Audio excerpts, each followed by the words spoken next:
नमस्कार विद्यार्थी मित्रांनो, ओएसिसच्या ऑनलाईन प्लॅटफॉर्ममध्ये आपलं स्वागत आहे। या व्हिडिओमध्ये आपण पाहणार आहोत टी पेपर क्रमांक 1 व पेपर क्रमांक 2 साठी अत्यंत महत्त्वाचा असणारा विषय म्हणजे मराठी व्याकरण। मराठी व्याकरणातील वर्णमाला या टॉपिकच्या संदर्भाने आपण चर्चा करणार आहोत। 2013 ते 2025 पर्यंत जे टीईटीचे पेपर झालेत मराठी व्याकरणाच्या संदर्भाने, या पेपरमधील वर्णमालेवर आधारित जेवढे प्रश्न आले त्या प्रश्नांवर सविस्तर चर्चा आपण करणार आहोत, जेणेकरून येणाऱ्या एक्झामसाठी तुम्हाला त्याचा सराव होईल। त्याचबरोबर आपल्या ओएसिस करियर पॉईंटच्या ॲपमध्ये तुम्हाला सर्व विषयाचे ओल्ड पेपर उपलब्ध करून दिलेत। तुम्ही ओल्ड पेपर सोडवू शकता, व्ह्यूज करू शकता आणि विश्लेषणाचा व्हिडिओसुद्धा पाहू शकता। त्याचबरोबर सराव पेपरसुद्धा तुम्हाला उपलब्ध करून देण्यात आलेले आहेत। तुम्ही प्ले स्टोअरवर जाऊन आपले ॲप डाउनलोड करू शकता किंवा या व्हिडिओच्या डिस्क्रिप्शन बॉक्समध्ये जाऊन लिंकवरही आपलं ॲप तुम्हाला डाउनलोड करता येईल। तर अधिक वेळ न घेता वर्णमालेवर आलेले आतापर्यंतचे आपण सर्व प्रश्न पाहूयात। प्रश्न आहे, पुढीलपैकी कठोर व्यंजन कोणते? प्रत्येक कंसाच्या ब्रॅकेटमध्ये आपण दिले टीईटी पेपर फर्स्ट 2013।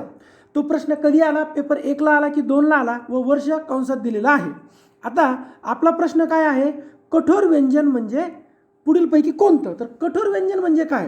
तर असं व्यंजन ज्याचा उच्चार करताना उच्चाराची तीव्रता दिसून येते।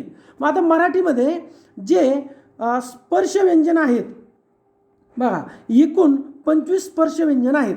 या 25 स्पर्श व्यंजनामध्ये काय आहे? क पासून म पर्यंत एकूण म्हणजे क वर्गातले 5 असे 5 जर आपण केले तर 25 पहिल्या 5 गटातले आहेत, क ते प। आणि मग यामध्ये जे आहेत त्यापैकी 10 कठोर आहेत, 10 मृदू आहेत आणि 5 अनुनासिका आहेत। मग आता आपलं विचारलंय की कठोर व्यंजन कोणतं आहे? मग बघा, आपण जेव्हा सुरुवात करतो तर क ख च छ, म्हणजे बघा च काय आहे? कठोर व्यंजन आपलं आहे। मग आता यामध्ये जर आपण पाहिलं तर कठोर व्यंजन येतात 10, मृदू येतात 10 आणि 5 येतात अनुनासिका। कोणत्या? स्पर्श व्यंजनातले जे 25 आहेत त्यापैकी। मग आता राहिलेले काय आहेत? च तर झालं आपलं उत्तर कठोर व्यंजन। ग, न, ड आणि द हे काय आहेत? हे मृदू व्यंजन आहेत। नेक्स्ट क्वेश्चन आहे आपला, पुढीलपैकी कोणता वर्ण कठोर वर्ण आहे? आत्ताच आपण ज्यावर चर्चा केली आहे तोच प्रश्न बघा। म्हणजे यासाठीच आपण हा व्हिडिओ बनवतोय। 2013ला एक कठोर व्यंजन विचारले, 2014ला एक कठोर वर्ण विचारला। मग आता आपण आत्ताच काय बोललो होतो की जो पहिला गट आहे, बरोबर आहे, म्हणजे क चा गट, ओके, क मध्ये काय मग? क ख, नंतर च चा गट च छ, ट चा गट ट ठ, त चा गट त थ आणि प चा गट प फ, म्हणजे आपलं उत्तर झालं पर्याय क्रमांक 1। जर आपण आणखीन डिटेलमध्ये जर कठोर व्यंजनावर जर चर्चा केली तर मराठीमध्ये एकूण 13 कठोर व्यंजन आहेत, बरोबर। स्पर्श व्यंजनातले 10, ज्यामध्ये काय काय? क ख च छ ट ठ त थ प फ आणि 3 कोणते? म्हणजे आपले उष्मी किंवा घर्षके आहेत, श श स, असे 13 काय आहेत? कठोर व्यंजन। आणि मृदू व्यंजन किती आहेत मराठीत? एकूण 37। मग 37 कोणकोणते? यामध्ये 14 स्वर, 2 स्वरादी आणि राहिलेले 21 व्यंजन, असे एकूण 37 काय आहेत? मृदू वर्ण आहे। मग आता या प्रश्नामध्ये ब भ ध हे काय आहेत? मृदू व्यंजन आहे। आता आपला नेक्स्ट क्वेश्चन आहे की खालीलपैकी स्वरादी वर्ण कोणते? मग आता स्वरादी म्हणजे काय? तर स्वर आहे आदी, म्हणजे आरंभ ज्याचे असे ते, म्हणजे ज्या वर्णाच्या अगोदर स्वर येतो त्यांना आपण स्वरादी असं म्हणतो। मग स्वरादीमध्ये काय काय येतं? एक येतो अनुस्वार आणि दुसरं येतं विसर्ग। एक येतो अनुस्वार, एक येतो अनुस्वार आणि दुसरं येतं विसर्ग। मग बघा, आहा हे काय आहेत? स्वरादी आहेत। आता राहिलेले पर्याय ओ आणि औ हे काय आहेत? तर दीर्घ स्वर आहेत, बरोबर आहे। क्ष आणि ज्ञ जोडाक्षर आणि अ आ सजातीय स्वर आहेत। नेक्स्ट आहे आपला क्वेश्चन की नैऋत्य या शब्दात वर्णांची संख्या किती? चला एक एक फोडू। न मध्ये काय काय आहे? न प्लस आई, त्यानंतर रू यामध्ये काय आहे? र प्लस रू, त्यानंतर त्यामध्ये काय आहे त प्लस य प्लस अ किती झाले 2 4 5 6 7 किती वर्ण आहेत एकूण 7 पर्याय क्रमांक 1. नेक्स्ट आहे बघा पुढीलपैकी कोणत्या वर्णाला महाप्राण वर्ण म्हणतात. महाप्राण म्हणजे काय ज्या वर्णांचा उच्चार करताना फुफ्फुसातील हवा तोंडावाटे जोराने बाहेर फेकली जाते म्हणून त्यांना आपण महाप्राण असे म्हणतो. मग मूळ महाप्राण किती आहेत तर ह हा मूळ महाप्राण आहे. एकूण महाप्राण आहेत 14. मग आता यामध्ये काय काय येतं तर ज्या वर्णाचा उच्चार करताना त्यामध्ये ह येतं जसं बघा ख बरोबर आहे छ ठ थ फ घ झ ढ ध भ श श स आणि ह असे एकूण किती आहेत 14.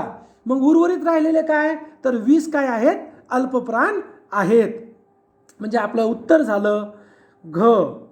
ओके घ मिळून एकूण किती आहेत 14 महाप्राण. हे राहिलेले तीनही काय आहेत अल्पप्राण. एकूण अल्पप्राण किती आहेत 20 आहेत.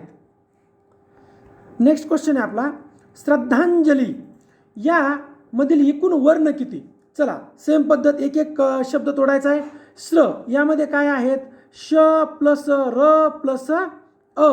दानमध्ये काय आहे द प्लस ध प्लस आ प्लस अनुस्वार. ज मध्ये काय आहे ज प्लस अ. ली मध्ये काय आहे ल प्लस दीर्घ ई. चला मोजूयात किती झाले 1 2 3 4 5 6 7 8 9 10 आणि 11. यामध्ये एकूण किती वर्ण आहेत तर 11 वर्ण आहेत. पर्याय क्रमांक 3. पुढीलपैकी ओष्ठ वर्ण कोणता. आता ओष्ठ म्हणजे काय तर ज्या वर्णांचा उच्चार करताना आपल्या 2 लिप्स ओठ एकमेकाला स्पर्श करतात त्यांना ओष्ठ वर्ण असं म्हणतात. मग यामध्ये काय काय येतं तर 2 स्वर येतात उ उ. तुम्ही उच्चार करून बघा ओठाला ओठ लागतायत. नंतर प फ ब भ म आलं लक्षात. यांना आपण म्हणतो ओष्ठ वर्ण. इथे आलेले भ पर्याय क्रमांक 1. मग आता ल काय आहे तर ल दंत्य आहे. श काय आहे तालव्य आणि ह काय आहे कंठ. नेक्स्ट क्वेश्चन आपला पुढीलपैकी मूर्धन्य वर्ण कोणता. आता मूर्धन्य म्हणजे काय तर ज्या वर्णाचा उच्चार करताना आपला जिभेचा शेंडा मूर्धेला स्पर्श करतो. मग मूर्धन्य वर्ण कोणते आहेत बघा ट ठ ड ढ न श. श कोणतं षटकोनाचं आणि ळ पर्याय क्रमांक 2. थ काय आहे दंत्य. ख काय आहे कंठ. स काय आहे दंत्य. नेक्स्ट आहे आपला प्रश्न ज्ञानचक्षु या शब्दामध्ये एकूण वर्ण किती. बघा ज्ञ मध्ये काय आहे आपलं काय करायचं आता परत एक एक फोडत जायचा. ज्ञ मध्ये काय आहे बघा की द प्लस न प्लस य प्लस आ. न मध्ये न प्लस अ. च मध्ये च प्लस अ. क्षु मध्ये काय आहे क प्लस श प्लस दीर्घ उ. मग किती झाले मोजूयात आपण 4 5 6 7 8 9 10 आणि 11. एकूण वर्ण किती आहेत 11. पर्याय क्रमांक 2. बघा अशा प्रकारे पेपर 1 चे 9 प्रश्न होते. आता पेपर 2 चे प्रश्न सुरू होत आहेत. तिथं ब्रॅकेटमध्ये आपल्याला दिलंय मराठी वर्णमालेत किती स्वरादी आहेत 2. आत्ताच आपण त्यावर चर्चा केली अम आणि आहा. खालीलपैकी कठोर व्यंजन कोणते यावर आपण 2 प्रश्नांमध्ये सविस्तर चर्चा केली आहे. आपलं उत्तर आहे ऑप्शन नंबर 4 ठ. मग आता राहिलेले काय आहेत झ घ आणि ब. हे काय आहेत आपले मृदुवर्ण आहेत. नेक्स्ट क्वेश्चन आहे आपला मराठी वर्णमालेत अम आहा यांना काय म्हणतात तर यांना स्वरादी असं म्हणतात. बघा स्वरादीवर आतापर्यंत 4 प्रश्न आले.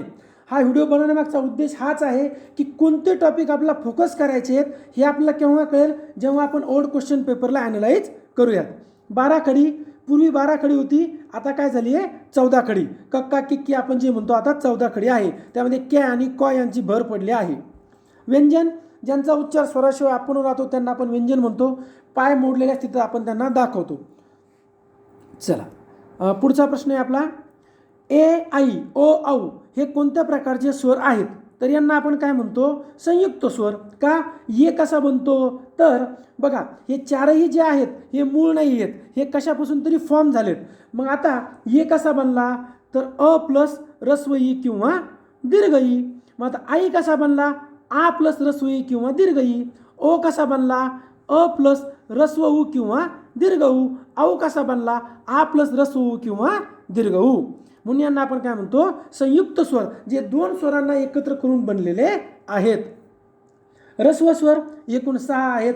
अ इ उ रू लू आणि ॲ. अर्धस्वर 4 आहेत. य र ल व. सजातीय स्वराच्या 3 जोड्या आहेत. अ आ इ ई उ ऊ. आणि आपण वर्णमालेतील शेवटचा प्रश्न पाहूयात की अ आ इ ई उ ऊ हे कोणत्या प्रकारचे स्वर आहेत? तर यांना आपण काय म्हणतो? सजातीय स्वर. आत्ताच आपण त्यांच्या जोड्या पाहिल्या. विजातीय स्वर किती आहेत? एकूण 5 जोड्या आहेत. अ ई, अ उ, अ ए, उ ए, अ रू. संयुक्त स्वर ए आई ओ औ. दीर्घ स्वर आ, दीर्घ ई, दीर्घ उ, ए आई ओ औ. बघा, अशा प्रकारे एकूण वर्णमालेवर 2013 ते 2025 पर्यंत दोन्ही पेपर म्हणून 14 प्रश्न आले होते, ज्यांच्यावर आपण सविस्तर चर्चा केली. आपण जर प्ले स्टोअरवरती ओयासिस करिअर पॉईंट सर्च केले तर आपल्याला आपले ॲप डाउनलोड करता येईल, किंवा या व्हिडिओच्या डिस्क्रिप्शन बॉक्समध्ये ओयासिस करिअर पॉईंट या ॲपची लिंक दिली आहे, जी तुम्ही डाउनलोड करू शकता, ज्यामध्ये आपल्याला मराठीचे 2013 ते 2025 पेपर क्रमांक 1 आणि पेपर क्रमांक 2 स्वतंत्रपणे व्हिडिओ सोडवता येतील, पेपर सोडवता येईल, व्हिडिओ पाहता येईल. त्याचबरोबर आपल्याला सराव पेपरसुद्धा उपलब्ध आहेत. ओयासिस करिअर पॉईंटचे इतर ऑनलाईन प्लॅटफॉर्म तुम्ही जॉईन करू शकता, ज्यामध्ये यूट्यूब आहे, टेलिग्राम आहे, व्हॉट्सअप चॅनल आहे, फेसबुक पेज आहे, इन्स्टा लाईव्ह पेज आहे व आपली वेबसाईटसुद्धा आहे. व्हिडिओ आवडल्यास लाईक करा, आपल्या मित्रांना शेअर करा. त्याचबरोबर ओयासिस करिअर पॉईंटचे यूट्यूब चॅनल सबस्क्राईब करा. धन्यवाद.